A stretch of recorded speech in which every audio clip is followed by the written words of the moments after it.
immel mudum sida fala yo dewgal mangal moƴƴu geru an e modima geru an e ɓinguma yaminiron hulugol Allah yamodiron jangugol alqur'ana he ɗi cuuɗi ko cheytane woni natude ɗi cuuɗi men lancindira ɗi fof majje ɗon andi fi honɗum par ce que en ala wadde ko Allah yamiri en ko si en rewali Allah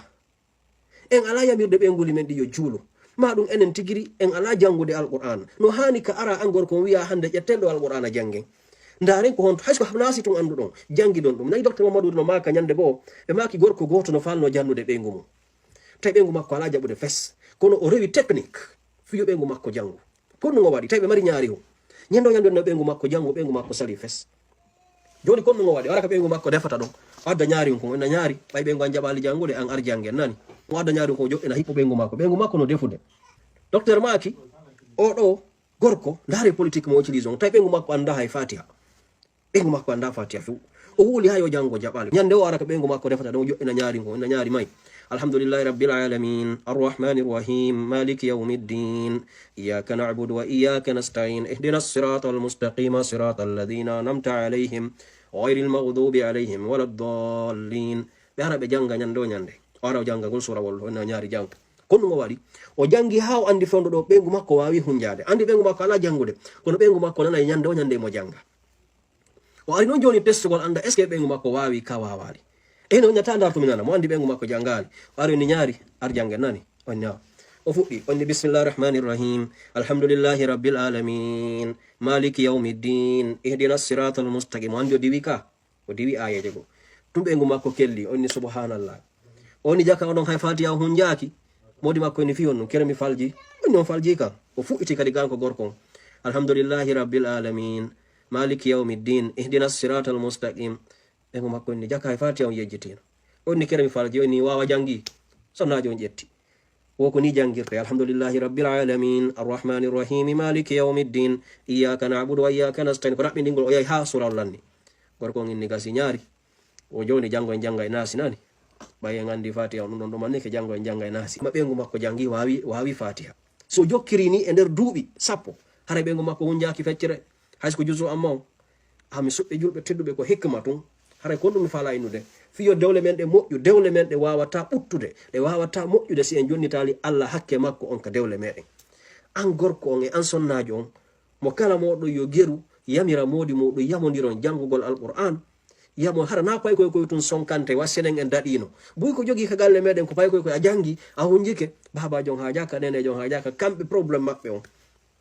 Allah yewtinoke en wa man a'rada an dhikri fa inna lahu ma'ishatan danka kala e moɗon ɓurniɗo fi rewgol lan huccite fi alqur'an on tawi ha jaka jokki gurdam tun mi jonnaymo gurdam ɓittiɗam mi jonnaymo gurdam ɓittiɗam musidɓe julɓe idan si a ha jaka fi Allah a jokki ɗaɓɓugol jawdi tun a rewari andugol ko honno jangirta heɓan Allah haysko aya goto par jour aya goto si a jangimo par jour balɗe sappo ɗa mari ayaji sappo ɗe janguɗa hunjiɗa si a waɗi ɗum a fontani Allah qur'an ma a jantike inde Allah ko ma heɓat tan mo warata joɗɗa ka suudu antum miijitoɗa hande simi maayi est ce que mi nato e aljanna hande est ce que miɗo woodi komi gollani Allah ko jaɓani mi depuis o tagilam waɗa astaghfirullah Allah yafolan miɗo bonnudema ko ɗuuɗi yafolan si a waɗi ɗum Allah subhanahu wa ta'ala o moƴƴina e dewgal ma ngal kono si a hucciti an a haɓɓitike tun min modi am mi ronko men famodir ɓe moƴƴaɓe yiɗalan ɓe yahi ɓe jomboyi min ɓe gonko ni yeni ko probléme ji tun o rondi Allah wi'inoma ɓay tun a selimo kanko Allah o jonnete gurdam ɓittiɗam Allah ka frapirtama ka ɓeygu ma e ka ɓiɓɓe ma ka ɓurɓe ma ɓattade ɓen ko ɗon o frapirtama si a accitimo kanko Allah haray koyen wakkilo hoten ka Allah subhanahu wa ta'ala waɗen du'a mo wiwɗen on allahumma ji'al bayni wa bayna zawjati maɗum siko gorko woni torade siko sonnajo en na bayni wa bayna zawji mahabbatan wa rahma jokka oɗo o kala tuma kala sujjuɗa ɓay a julanayi Allah ko fanɗi o darɗe yani faɓutuji joñallal jokka oɗo wona hara a juulay kadi rewa Allah hara ya haali shirk inchallah probléme ko marɗa kon ka dewgal ma Allah ñawday ɗum fami miɗo maniti ɗo sonnajo go no dinalan ɗo ñande goo ni heeɓi haran sa ye fuɗɗaki wadde ɗi live sikki ɗum heeɓi duuɓi tati ma nayyi o noddilan ɗo yewtilan probléme mo mari hakkude makko e modi makko tawi modi makko juulata fes jonnon l'islam on no inni modi ma sina julɗo ko ya accitumo o wi o faalaɓe seedu min ni bandirawo wona ya seedude modi ma waɗata no gasa an Allah waɗe saabu an modi ma feewa joni ko watta ɓay tun o naalima o yalti dina o déclarali hoore makko ndema o yalti dina ko woni o ala jaɓude juulugol an juulutoroɗa Allah ƴettu jammaje maɗen fo mi sikki ɗa yiɗi modi ma wonni mo yiɗi mo minne awa jultoroɗo Allah subhanahu wa ta'ala an a ronkay kono Allah ronkata ɗum ko go'o. Deuxième man ndaru ɓe ngo siɗa andi himo yiɗuma an kadi a wawlanaymo yo o juulu yo hulo Allah wajoroɗamo gukku hara na ya yennumo na ya sonko wallahi musidɓe julɓe sonnajo on noddana ɗo mo wulla o wi sabu du'a ko woni ko wadde joni ko modi makko immoto 5 heures du matin fendiraɓe ɓe juulu subaka modi makko fukkata waɗuto alhamdulillah modi makko hande ay neɓal ɗo men yewti hiɓe falno yawde umra kono tawi Allah hoddirali fi hon ɗum ɓayari ɗi probléme ji ɗo waɗi tawi ɗumaji ɗin fermama hara na yenta yurmede Allah nden koye wakkilo waɗen du'a ko ɗum ɓuuri ƴettugol ɓernde na min mi seeɗa e ma mi accitete sabu woro ɓen no jogui on probléme wota natta goɗɗo ɓiɗɗo makko hulu Allah cergal ko dernier ɗuma on kono ko taw a yanguike ha Allah tigui andanima ko ha ɗo wawɗa muñade harana day miste koye ko tawta koye ɗandi pasan tigui ɗa wawi koye muñade kono ko hollugol tun gorgu wi hollugol tun jaggu wonɗa waɗide na ɗum andu o na an tagui o sonnajo ko Allah tagui mo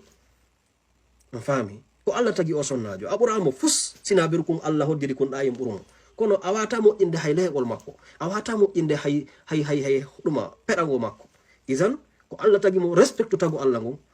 ko ɗum duwaɗa an oɗo musidɗo haray musidɓe julɓe tedduɓe en muutike moƴƴa tammen on juuti miɗo andi yimɓe nena vidéo ji ɗi no juuti haray arten honto kañalaɗo sallllahu alayhi wa sallam